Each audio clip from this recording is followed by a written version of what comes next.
నమస్కారం. ఇప్పుడు సొసైటీలో ఒక ప్యాటర్న్ డాక్టర్స్కి చాలా క్లియర్గా కనిపిస్తుంది.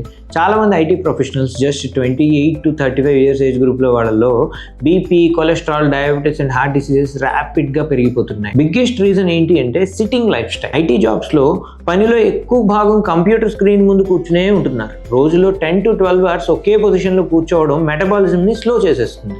బాడీ ఫిజికల్లీ యాక్టివ్ కాకపోతే fat accumulation, insulin resistance and bad cholesterol develop అవడం మొదలవుతుంది. మెడికల్ రీసెర్చ్లో ఒక టర్మ్ యూస్ చేస్తారు, sitting is the new smoking అని.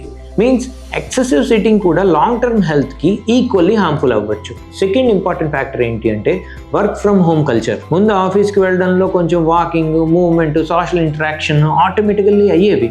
కానీ work from home permanent routine అయిన తర్వాత వాళ్ళు ఎంటైర్ డే ఒకే ప్లేస్లో కూర్చుని పనిచేస్తున్నారు.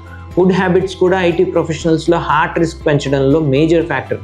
బిజీ షెడ్యూల్ వల్ల వాళ్ళు frequently online food ordering, processed snacks and irregular మీల్స్కి అడాప్ట్ చేస్తారు. Refined carbohydrates, oily fast food and sugary beverages gradually cholesterol and sugar ఇంబ్యాలెన్స్ని క్రియేట్ చేసేస్తాయి.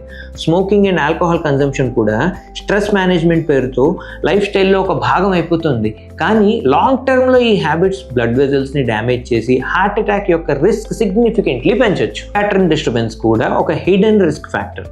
ఐటీ సెక్టర్లో night shifts and international work timings body యొక్క biological క్లాక్ని disturb చేసేస్తాయి.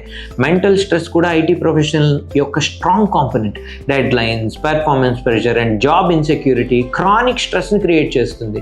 చాలా important విషయం గుర్తుంచుకోండి, కెరీర్ గ్రోత్ ఇంపార్టెంటే, కానీ హెల్త్ ఫౌండేషన్ స్ట్రాంగ్గా ఉండటం దానికంటే చాలా ఎక్కువ ఇంపార్టెంట్. 20 to 40 ఇయర్స్ ఏజ్లో లైఫ్ స్టైల్ డిసిప్లైన్డ్గా పెట్టుకున్నట్లయితే 40+ తర్వాత లైఫ్ ఫేజ్ అనేది ఎక్కువ హెల్తీగా అండ్ స్టేబుల్గా ఉంటుంది.